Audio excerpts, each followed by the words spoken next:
lokola baboya na mobali wana songola ke bala mobali sous songolo ba vivre ne kobo il faut moko akufa soki mobali azali païen là ça va okobala no soki mwasi azali païen là ça va okobala no mais so bino mobali bozali basali ya nzambe ou bien bana nzambe boboya ni moko na akufi te muninga ke bala a vivre ne kobo donc bate belé ba vivre na adultère sans le savoir en commençant par ba homme de Dieu toyebi amine lokwa ba mukuna ba vivra ne kobo yango mwana nzambe soko linko boya mobali no te be mwasi no te limbisa e boyokana parce que Bible dit à seule condition ko boya mwasi na yo na infidélité mais okotika la bon timo ko kufa to développer pour moi la je suppose. Amen. Mais prophète, le cas aussi to toucher place à moto mécano ko éclaircir bandeko to tika bango bongo te sikoyo ezana ba couple mususu ba vanda ba bala na te. Est-ce que ba bala ni te mais ba bazo ba boti bazo per batu ba omona bango lokola ke baza ensemble tout famille liambongo te ba l'équipe l'église te biloko mo ndengo est-ce que ba koko boya na bango bako boya na te mais bakoki kokeno kokisa mokano nzambe ko honorer ba parents bako balana so ba moi bazo ko balana te baboyana donc mutamtasa na kwena e bana baboti problème ya te bana ba bénédiction mais bango couple ba vivre ne kobo mama maloba nzambe toko longola te toko bakisa te mwana nzambo atanga ka bible bi honorer les parents atoza pasteur oteyaka atozali mwana nzambo fana na ba soko botsa mwana batango zaki ba païen problème ya te mais soko komi bana nzambe esengeli ozwa likanisa ke no bala mama ko honorer ba parents eza ngo mabete mais soko ozwa likanisa na te pona ko vivre o éviter ko vivre na kobo na adultère bo se séparer na tanda tio ke no bala e soko lingi okokisa mokano kendo bala e do ba couple bon ba vivaka ne kobo parce que Bible bina biso les adultères les ivrognes n'hériteront point le royaume de Dieu. N'hériteront pas le royaume de Dieu.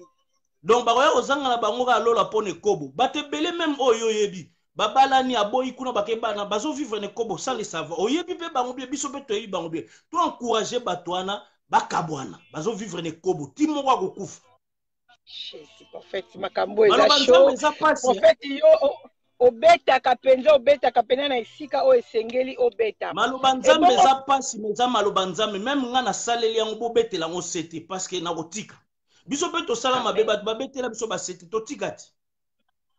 Mais prophète la repentance mama tolo na ngina lobelo romoko omoni nzambe alingaka ka repentance to yaka église poto kota lola to yaka église te poto luka ba di poto luka mabala to luka ba voitité. Bible dit cherchez tout d'abord le royaume du ciel s'agissait le reste vous serez donné par dessus to yaka église poto que toko talola toko ma citoyen royaume des cieux donc cela veut dire poto ko ma citoyen royaume des cieux l'église résurrection ko salama miracle ko salama guérison ko salama na lola fête ezalate oyebi na lola fête ezala jaune so mutabongoli mutema donc quand il y a la repentance là-bas au ciel il y a la fête nous devons se repentir repentance est très nécessaire nzamba fandi na repentance bon nzambe fandi repentance muto azui baptême à Saint-Esprit ko meme na repentance pour kota lola yango moni ba pasteur ebele bana nzambe belé bazo wana baboye na wana bake babala na wana bo salpe ba fête bobine ba vivre ne kobo parce que na bazui ba baptême à Saint-Esprit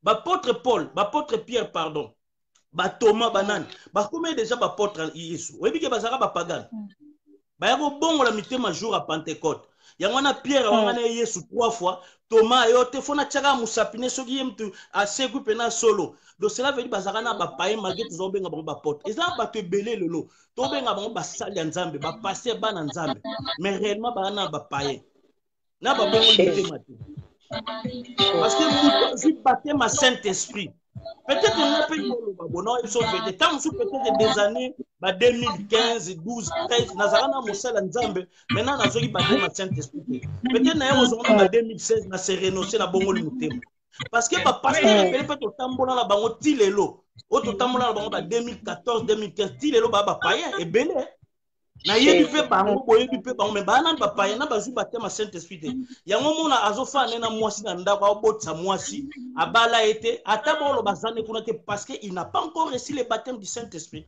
azana nous Pierre wanga na Yesu 3 fois akoma Pierre au jour à Pentecôte abongole mutema bakoma ba Pierre à Pentecôte. Merci. Ozolo bananzela papa merci à papa Pembele oya zolanda biso vraiment papa Pembele ayebaka ko soutenir tango nyonso tolo na se ekende liboso ma fille chérie Nina Beauté Nzambe apambola mama docteur mama capitaine que je l'aime beaucoup maman Mireille Mbweso na présence na yo que le Seigneur vous bénisse bande nyonso detim pia ma fille chérie bras droit ya mama Anna oyo atikaka mama te tango nyonso tu pembeni ya mama Kolo apambola biso mais papa Ezekiel Simbuku mais ba tosela nzambe ebele bazoloba ke bazotika basi misusu bapesi raison balobi soki atiki mwasi wana po aza na kindoki aboyi mwasi alia ye misusu balobi ke soki ta mosusu libala ekufi parce que mwasi wana azalaki mwasi ya ministère te atunaki nzambe te basi mpe mosusu oyo nzambe aeleve bango bazotika mpe mibali balobi ke baza mibali ya ministère te kote wana yo koki koloba nini ata mwasi aza na ndoki kotika ye te esengeli otya ye kaka na ndako kaka ata kolia yo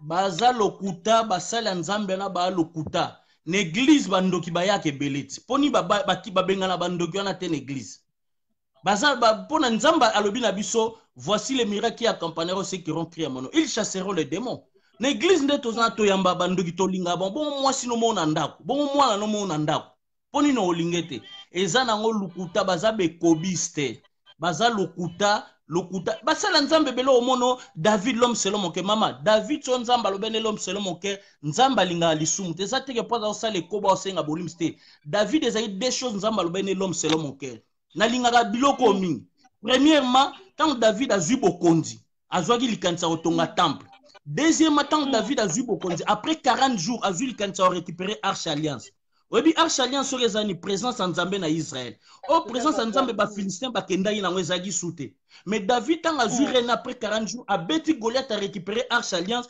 esepelisa ye motema nzambe azongi na Israël yango nzambe azaloba David l'homme selon mon cœur mais bekobo ya David masumu ya David nzambe alobaki maboko ne toni makilo otonga temple te et David azwaki bafrappe ebele na bekobo na ye mwana na akufaki oyebi yango malgré akilaki cela veut dire bapaster wana bakokosa makambo poko moni paster opo mwasi na ye azalaki ndoki lukuta alingi ne kaka boya mwasi abala so mwasi azalaki ndoki fanda na ye tomona bato ebele na bible le pexi bana Israël bakobala baétranger te mais tomoni mosala nzambe moko abala éthiopienne oyebi yango est ce que nzambe aboyaki yango bible bi ce que Dieu déclare pire mutu moko akodéclare yango impire te eza faux débat baochange maloba nzambe te bazovivre ne kobo babima ne kobo babongola mitema batika biloko wana prophète obeta ngana linga lisumu te mama tolo na se oyebi ke ngana linga su lisumu te parce que Moïse tant babwakaki ye na mai na mama na ye avant mwana pharaon aya koloko te na mai oyebi ke mai ezalaka na butu ezalaka na malili même na ntongo oyebi yango mai eniokolaka Moïse mais Moïse ntango ake libere bana Israël ntango bakomai na mer rouge eloo nini asalaki nzamba koloba mai ekabwa nzamba abi papa tika na mai eniokolenga na beta Moïse abeti mai fimbo elingi olakisa biso basala nzambe soko bongoli mutema soko komi mosala nzamba solo banda kofiakula masumu kolinga masumu te Moïse afiakula mai eniokolake ngabi na koma ya niveau fona fiakula masumu po eniokolaka biso mingi eza bato be totambola bango na ba 2014 2016 et la 2014-12, apôtre beloko yoka apôtre pena baza ba païen ti j'ai compris moi aussi j'étais païen comme eux dans les années tout le ba vérité maman dans les années où euti koleka to saka na ba pagan malgré tout ça na biso ba sala nzambe mais makam to ça les comme ba païen donc cela veut dire ba apôtre wana ba tikala ti lelo ko sala makambo wana ko bimana basi na l'église azana mwasi abotaki na balite baza ba païen baza ba Pierre wanga na Yesu 3 fois biso pe to zali ba Pierre to wanga na Yesu 3 fois na Bible Pierre wanga na Yesu 3 fois mais jour à Pentecôte Pierre ayo sani abongoli mutema et Bible bi na biso na acte na bosani je crois 8 Bible bi tant na Pentecôte nini sili Pierre a quitté plus de 100 personnes bazali na se Pierre a mené bango deux choses des paroles pour église et bande. Vous voyez que l'église et bande jour à Pentecôte. Vous voyez bien, Saint-Esprit comme le consolateur de l'église à bande peut jour à Pentecôte. Église, c'est jour, on a mouqué aussi le jour enlèvement. Tant trompette et obéta toqué, église, c'est jour, Saint-Esprit comme consolateur, c'est jour, n'est pas mouqué aussi le jour à Pentecôte et il y a enlèvement église. Tant que les leurs obéta, nous serons enlevés par la puissance du Saint-Esprit. Pierre, tant à quitter ici, bâton des paroles. Première parole, Pierre a mené l'église à l'obéni. Repentez-vous. Deuxième parole, les baptême du Saint-Esprit. Donc cela veut dire ban ebele en Nzambo mona be église ebele zo mona ba pasteur ebele. Bazo benge pe pasteur maintenant bazo ba baptême à Saint-Esprit. Ko yamba Yesu lokwa mokombo biksi molimo santo aye kati na yo. Mais baptême à Saint-Esprit peut ça autrement. La personne qui a reçu le baptême du Saint-Esprit ne peut pas accepter le péché, doit haïr le péché lo waliboso. Au mona ke muto vraiment mona Nzamba solo. Mona Nzamba linga lisumute. Et mona Nzamba automatiquement aksumuka mingi na makanisi ya bo moto elongwa. Ake no yiba bombo alula mwasi ya mutelongwaka. Mais comme sumuka la makanta mso moni voiture mwa kitoko luli yango biko sumuki osengi bolimsa. Mais soko moni mwana Nzambe ba benga yo pasteur apôtre. Ozana mwasi ya batnanda ko botsa ko bala kete. Ba solo ba no poso lingo yo kate. Non. Il n'a pas encore reçu le baptême du Saint-Esprit. Aza Pierre wa ngana Yesu 3 fois. Et ba sala Nzambo ba zobo ya lokwa ba mukuna, je vais citer son nom. Aza exemple mauvais exemple ya Congo ba sala Nzambe. Ba zoke no bala ba vivre ne kobo. Faut pas bongo la mitema. Bazo kosi la basi bandoki lukuta, basi wana ba bandoki te bangonde ba bandoki. Voilà. Ok, nous sommes à 3W.tolonacé ici à Tolonacé, Papa Germain Pembele. Bon, nous rachetons les tantards, les jours sont mauvais. Na kati malobate bat balinga suba vete to mon biso basala Nzambo to komo ba vete bat balinga biso sute. Hein? Batu balinga bisote batu balinga ga esika recevé tiko tag ekoya e tata mama bon batu bakoy batu balinga biloka bon mais tant aux autres batu repentance to bon la mitema balinga bisote. Amen. Surtout so zote le kobo e fandi pa ya bato basala Nzambe soko bandia okaka ba changer bilong l'église ba olinga suko talota. Liloba na Nzambe eza liloba na Nzambe eza bomo eza mwinda ekotika la liloba. Papa Germain Pembele sikozali, je te salue, je salue mon boss, je l'aime beaucoup, boss, et je salue ndeko Gisèle Kapinga, kolo yeso pambola yanga mama Eli Ngolu, kolo yeso pambola mama capitaine la ligne sikozali Nzamba pambola babele menyo soto bazo landa biso ma fille chérie de Timpi Nzambe a pambola yo tozo kende papa aujourd'hui toza mukolo na fête ba maman nyonso bazo c'est la fête de la femme papa mais tout qui totali quelque part bible zo tali sabso lobi que apôtre Paul azalaki contre ministère ya basi selon batundenge batanga verset wana bakita apene na sete tozongisi malobomboka yo papa. Bon, omoni maman apôtre Paul azali contre ministère à basité parce que apôtre Paul azaka mosala Nzambe lokola ngana yo. Bible lobi na biso elakemla mabe même bomoni anja uti likolo akiti abakisi une phrase na parole Nzambe ya longoli botelemela ye aza antichrist. Batu ba comprendre apôtre Paul te apôtre Paul ayaki kotia ordre l'église à Corinthe. Ezalaki ordre ayaki kotia. Mama so totangi pena Bible bien. Tokena na Ephésiens, tokena tok banana nous na Jean 1, na Jean 1:12. Na Jean 1:12 Bible dit na biso à ceux qui ont reçu Jésus-Christ comme Seigneur et Sauveur, il a donné le pouvoir de devenir enfant de Dieu. Enfant de Dieu. Comme comme moi na Nzambe maman, enfant de Dieu. Eza makama molimo parce que même Nicodème Yesu ebisaki abi mbotama ya mibale po okota bokonza likole sengelo botama mbotama mibale mbotama ya liboso ezali biologique ya mibale eza spirituel. Dans l'église nous sommes dans le corps du Christ. Tant to yambi Yesu lokwa bokonzo bix ezala basi eza mibale biso no tokomi nani basi ya Yesu. L'église est d'abord spirituelle. Pardon? Moi, si mobile azaka moko biso so basi ya Yesu. Voilà, l'église elle est tout d'abord spirituelle avant que ça soit physique. Surtout qu'il y a une dimension spirituelle, biso no toi esprit toi dans le corps. Totanga ngona na 1 Corinthiens 12. Na vu na 1 Corinthiens 12. Totanga ngona 1 Corinthiens 12. 1 Corinthiens 12 27. Bible lobi na 1 Corinthiens 12 27. 1 Corinthiens 12, 27. Bible lobi na biso ni maman. Na 1 Corinthiens 12, 27. Vous êtes le corps de Christ et vous êtes ses membres. Chacun pour sa part. Donc, nous sommes le corps du Christ et nous sommes des membres. Chacun pour sa part. Bible continue na 28. Na 28, et Dieu a établi dans l'église premièrement des apôtres, deuxièmement des prophètes, et continue kuna. Au moment même dans Ephésiens, Même Ephésiens 4, 11 à 12. Bible établir. Mais la Bible, est-ce que non? Vous êtes les membres du corps de Christ. Cela veut dire, spirituellement, nous sommes dans l'église universelle qui est le corps de Christ. Tu as un corps, na kati ya corps ya toza na kati ya corps et Bible ezo établir ba prophète ba sali ya nzambe nyonso na kati ya corps à Christ. Donc cela veut dire même maman tolo na se oza l'évangéliste oza l'apôtre oza dans le corps makama nzambe makama molimo ponanga mwasi akoteya verset morote na Bible ezo peksa mwasi verset morote na Ephésiens 4 11 à 12. Babi, vous êtes comme les apôtres, vous êtes comme les pasteurs. Cela veut dire, biso, yango na tanyan verset écoutez ça clair, 1 Corinthiens 12, na 27, 28. Et le Bible, chacun a sa part. Et puis, le Bible, vous êtes établis comme apôtres prophètes. Cela veut dire, tous ces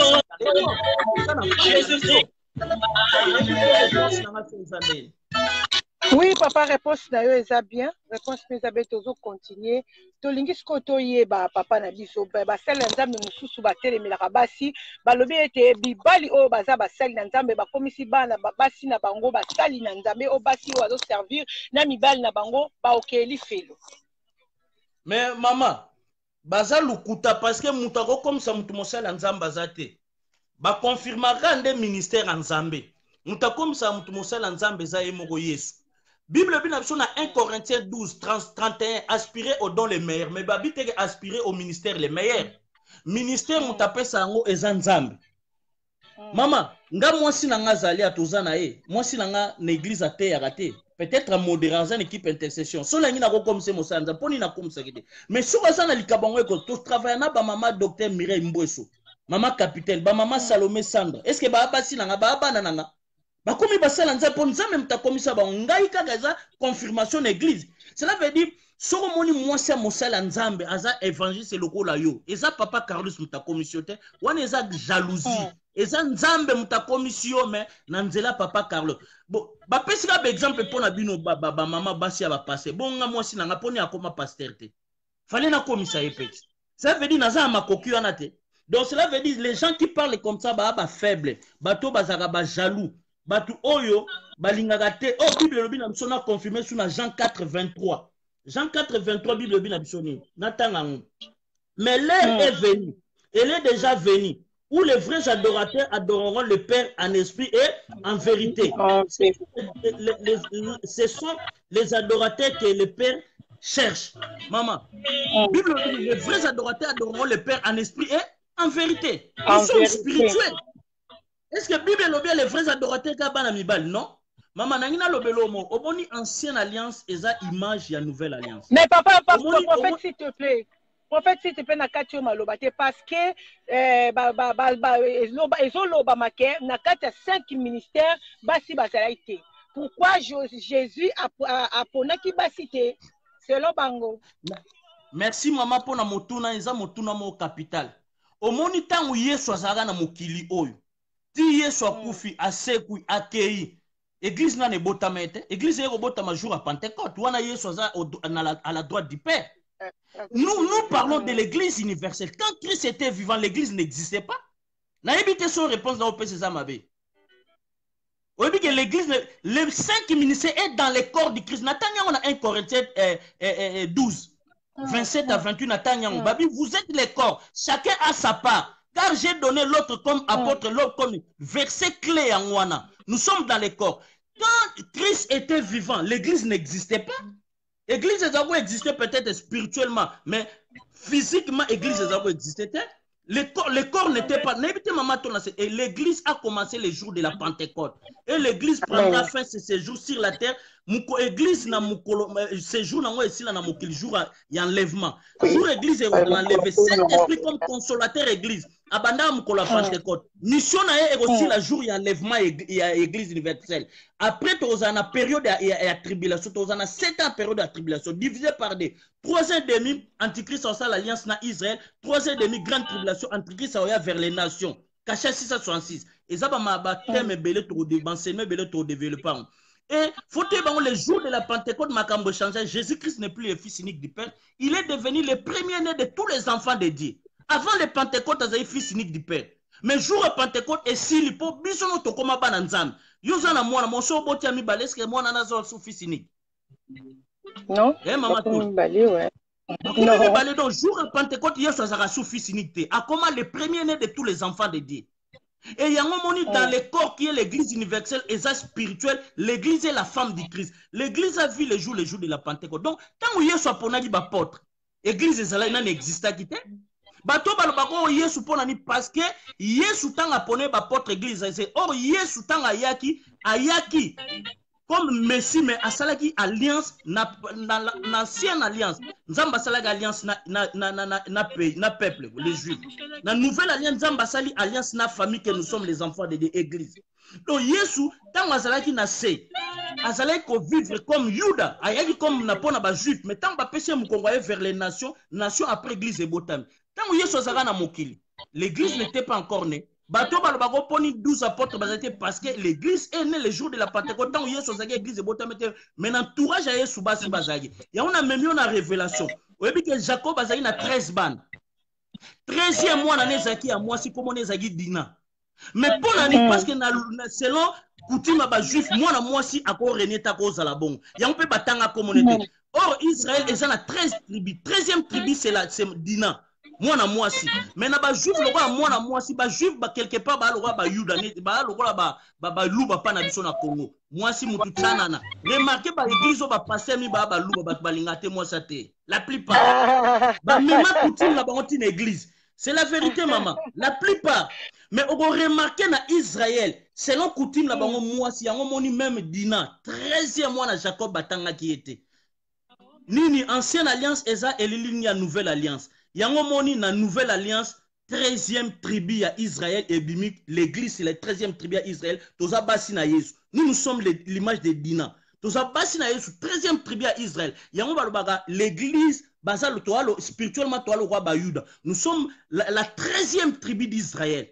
Na kanti so ezaki na église nde bato babeteli Yesu maboko po wana eza révélation mo poko na dimension wana fo zara mutu mukwabo fo nzamba lobelaka yo. Donc l'église yango moni même na Bible maman Israël est na 12 tribus mais yebaka Israël a 12 tribus il y en a 13 tribus parce que la 13e tribu c'était la fille de Jacob o to bengaka Dina ba Israël lelo pona bango ba juif comme moi si ba déconsidérer ba 12 tribus. Et yango Yesu tango ayaki azali ko vivre na mibeko ba Yuda pe ba bomaye. Mais tango Yesu ayene vers les nations, jour à Pentecôte, église ebotami 13e tribu Dina abotami image à moi na Jacob abotami c'est l'église. Yango moniko na kati ya corps ototangi na 1 Corinthiens 12 verset 27 à 18 à 28 babi na kati ya corps chacun a sa part to pesi bino lotomo ya porte ya prophète ya baner na kati ya corps banaba basi mibal toza tous nous sommes la femme du Christ. Donc cela veut dire l'église est la 13e tribu. Na teya matéa mo na province de Ghana église matéa sur les 12e apôtres. Na otéa pe 13e tribu à Israël un jour Dina. Nous sommes l'image de Dina. Toi ba 13e tribu à Israël. Donc cela veut dire ba balobako n'entourage à Yesu moi ça sera gité baza ba ebi ko tanga Bible tena ba jour révélation te parce que quand Yesu a dit église nanu ebotamaki te église eko botama jour ya Pentecôte. Jour à Pentecôte, Yesu akei alobi, je vous enverrai l'Esprit Saint. Sorotangi na acte des apôtres. Na acte des apôtres 2:17 babini. Dans les derniers jours, je rendrai mon esprit quoi? Vos fils et vos filles prophétiseront. Est-ce que ma fille bazaba ba cité? Ma fille ba cité. Amen. Dans acte des apôtres 2:17 babini. Dans les derniers jours, je rentre. Au dernier jour et banda jour à Pentecôte. Je répandrai mon esprit. Dernier jour et banda jour à Pentecôte. Dernier jour et aussi le jour enlèvement église. Il y a un moment na dernier jour, je répandrai de mon esprit babi. Vos fils et vos filles feront quoi? Prophétiseront. Yosa moi cité. Ah mais pour l'année batanga balobaka vos fils te babi vos filles. Cela veut dire quand vous y êtes sorti na bon moi pona tikilo maloba maman na reteni maloba te. Tant où Yesu azali na bo moi église na ne botamaki te église botama jour à Pentecôte ba oyo ba tuna question ba yoka réponse on a ligné même au ça l'émission ba pasteur na ba boya ba ya to ça la débat so ba tanga la Bible na démontrer bango que Israël est na 13 tribus parce que Jacob azaki na 13 bana ba tanga ka 12 parce que ba Juda na coutume na bango basi ba déconsidérer bango yango moi ça perte à 112 ans baza o monelo au pamba baza ko même synagogue te mais or tant où Yesoye a récupéré 13e tribu oh l'ancienne alliance ba rejeté qui pour l'ancienne alliance ezaki peuple juif la nouvelle alliance eza église qui est la famille de Dieu Yesu a récupéré moi ça moi 13e tribu à Israël oh spirituellement nous sommes comme les juifs donc biso to ça image à dina 13e tribu à Israël to betela Yesu milolo maboko makasi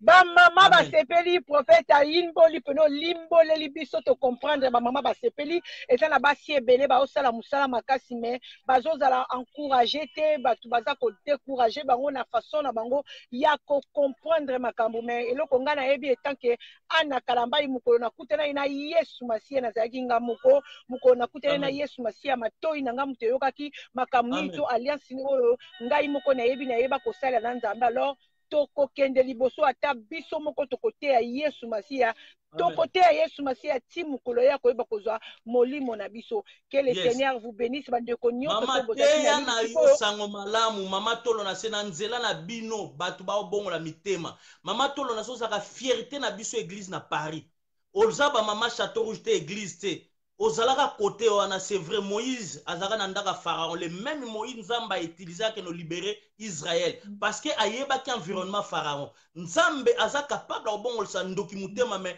okobongo ma mutema so pe bat ba mo Nzamba capable de bongo sa kofi mutema akobongo la mutema ba yeba ke kofi bongo le mutema mais le loto mona ba sala Nzambe ba bongo le mutema balingo landa ba kofi balingo landa ba fere balingo landa ba nan ba bongo la mutema te mama to na sete ozana eloko Nzambe ngana ndimaka ministère des femmes na démontrant na Bible pasteur aza contre yo contre malobana bi abenga to ke na plateau to sala débat to tanga ga makomi na obimisa ona mutema na ona lobi na otanga ngona Bible na ko démontrer na dina 13e tribu à Israël moi si moi na ya Jacob a moi si batanga ite et yangwana ancienne alliance eza elilinga nouvelle alliance na nouvelle alliance Christ a récupéré moi na 13e tribu à Israël moi na dina oyebi ke biso quelque part toza 12 tribus à Israël et kota lola o baloba biso 13e tribu à Israël to kota lola biso l'église l'image de Amen, amen. Moi c'est Jacob. Amen, amen.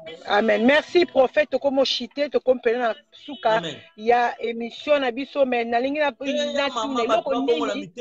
na katio malobate mama tolo na se lelo moi je préfère que tout ministère à basi ba papa to échoué ba papa misala ko tia basi mafuta obimana basi abatu ko violer basali ba deso kutu ba mama ndebo telema parce que ba papa ba yoksi Nzambe soni na yebisio lelo na Paris Nzamba za na peso ya basi na monde entier Nzamba komo tombola basi yango mibali bayoki siko zuwa ndenge tribu ya Levi bayoka ki zuwa bakeboma Yesu parce que sacerdoce longwe na tribu ya Levi Nzamba memaka na tribu ya Juda yango moni lelo sacerdoce longwe pa bana mibali Nzamba memaka pa bana basi parce que Bible dit avant enlèvement salama pluie arrière saison robeta pluie arrière saison comme beta pa basi ba mama yango ba mama Nzamba o tombola bino ba race de Lévi ba moni sacerdoce qui na tribu ya Juda ba komo yo klabino son oh la tribu de Juda c'est la tribu de Yesu Masia ba mama boza Yesu Masia bote ya sa malamu ba pasteur wa ba Lévi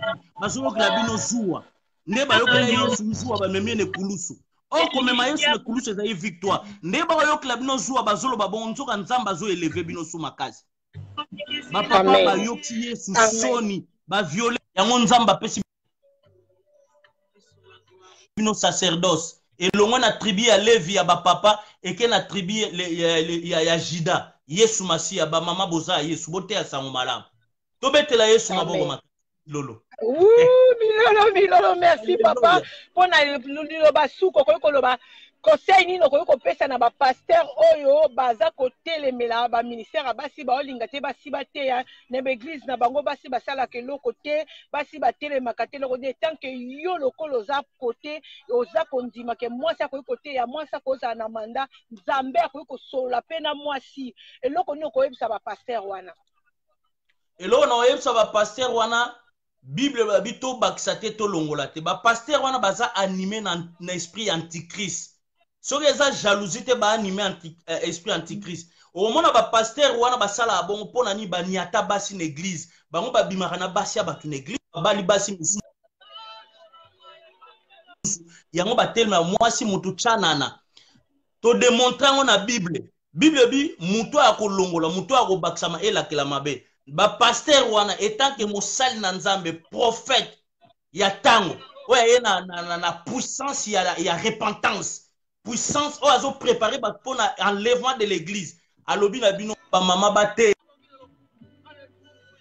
ya botika ba mama basala musala Nzambe calmement botika ba mama do ba pasteur wana pona ngai bakutana na Nzambe ba mama na pesi bino verset munene Exode 14:14 Bible bi gardez calmement l'Éternel, j'ai combattu pour vous jours venus. Ba mama Nzamba ko bundela bino Nzambo abenga bino. Nzambe ya acte des apôtres dès 17 abi dans les derniers jours je répandrai de mon esprit. Vos filles et vos fils prophétiseront. Nzambe ana obundela bino e ba sala Nzambe wana race de tribus de Lévi ba boma Yesu ba memene kulusu. Tant sacerdoce ke na tribu ya Juda ba sala Nzambe la ba race ba Lévi. Bango ba moni nani sacerdoce qu'est-ce qu'on pas basi bia Jida ba comment que la bino joua ba la kemla mabe na kombo na Yesu et puis ba maman Exode 14:14 gardez calmement l'Éternel j'ai combattu pour vous jusoni ba maman ba otambola na kobanga Nzambe ba maman ba otombola sacerdoce Nzambe Nzambe apambola bino pa batela bino bote ya bolanda bango te bo prouver bango ke Nzambe mutabenga bino na kombo na Yesu amen. Amen.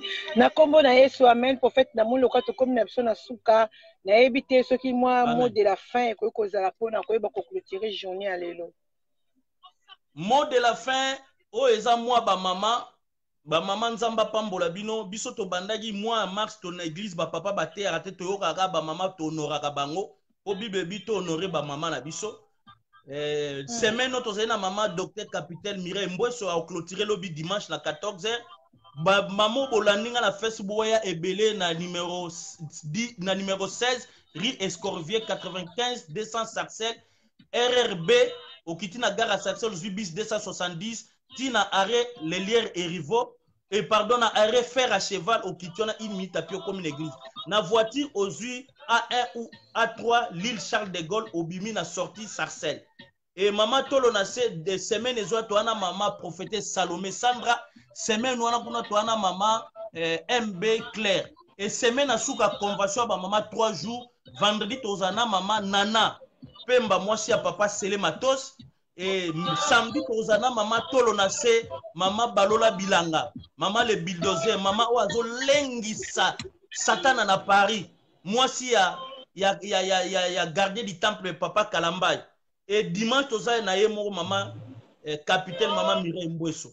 Voilà vraiment semaine moi ba mama olela bino mabe ba le mokile ba mama batongaka mboka te mais bible bi basi mutu batongaka mboka po na nzela basi Yesu abotami akangoli mokili na nzela basi Moïse abotami akangoli Israël ba mama bo pambola makombo na Yesu. Bonne fête et bon mois ya ba mama na kombo na Yesu. Bonne fête et bon mois, maman. Que le Seigneur vous bénisse. Bien-aimés, tout au beau santé. Nous sommes à www.tolonacé.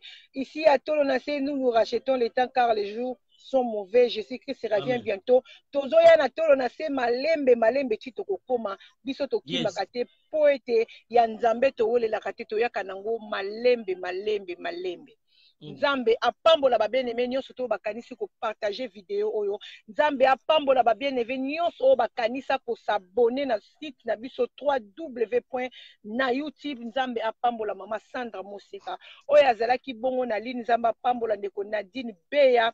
Oyo azalaki bongo na ligne Nzambe apambola ma petite sœur propre Adrienne Mayala.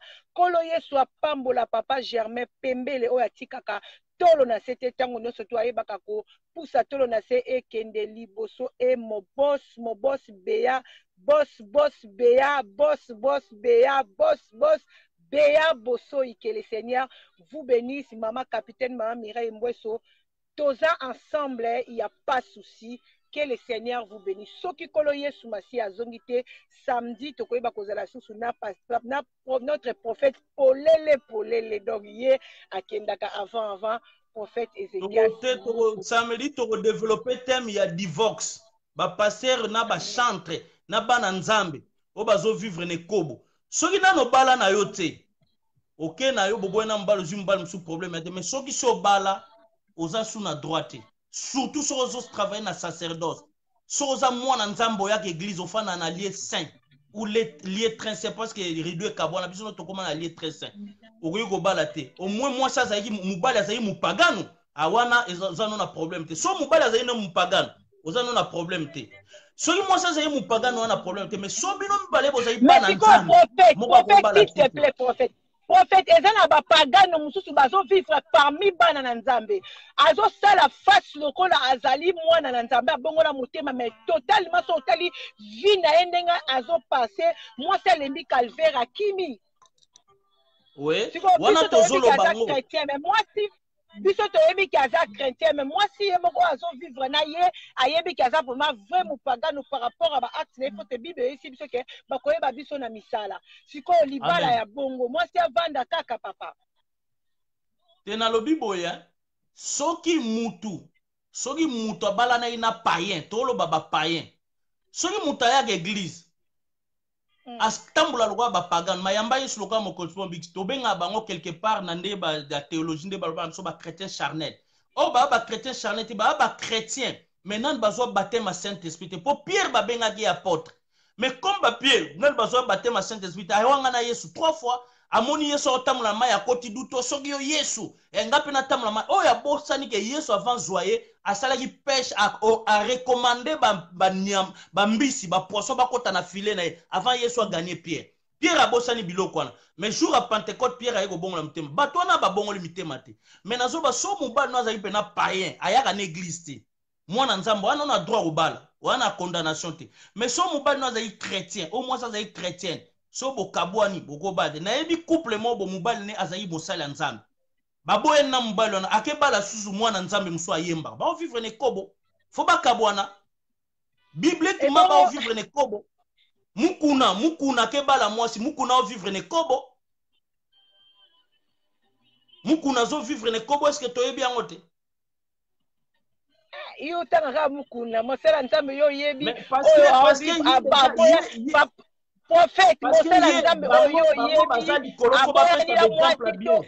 kamukuna kaka kamukuna mususu koma musu ezate kamukuna baza ebele bamutombo bamukuna baza ebele ba groupe na bango nyonso mona ka ba banga soit disant ba grand ba bango ba grand ti ba grand bango ba mi pesa oh ba grand posa la grand na Yesu fo banga nzambe donc yango moni nzambe mama moko ka kombola na église azu couronne munene koleka pasteur ate ya rabat pa nzambe soko tambula na obanga nzambe nzamba zo mono grand bango ba mibenga ba banga nzambe te mais prophète babi na kati ya bible pesa basala nzambe basali na basi 3 4 5 baboyani pe mais soki bazali na 3 4 basi na nzambe wana église na ne botamaki te tant église eko bota biso zo ba makamba Pentecôte oh biso to na dernier jour le jour de la Pentecôte dernier jour e bandi basala nzambe no balo biso Jacob balo biso Abraham église e botame na te nous parlons du corps maman comprendre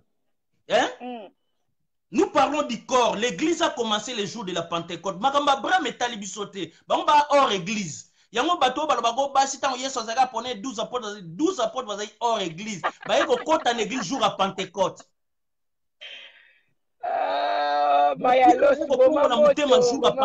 mama tolo na se bato baloba bo batanga la Bible était avec révélation te fo bazonga na bamba fanda to te ya bango sango malamu parce que bisika bango baza biso pe tozalaki ngape tamsuna ba 2014 tamsuna na bongola ya mutema te mais nazali na nga prophète tamsuna yo bongola ka mutema na ba 2017 2018 na na yebian tant mususu pona tambola na ba païen belé soit disant ba obenga apôtre banane mais païen ti lelo batikala ba païen et ça les gamba bomba te na oloba on na télévision po bato amba bongola est-ce que makambo lo beza ko engager kayo mais zo ko engager ngai te zo engager nde Yesu parce que na otea maluba nzambe na telemi ezate ke na opesa discours politique te na oloba makamba Bible donc zo engager molimo na nzambe Yesu acha kati na nga po bato amba bongola mitema po bango ba okeli felonga na okelola Bible goûte petit bato to tambola na bango te to mela même na bango te to lia même na bango te donc Bible petit oui bien tout basa peut-être si te pe basala nzambe nyonso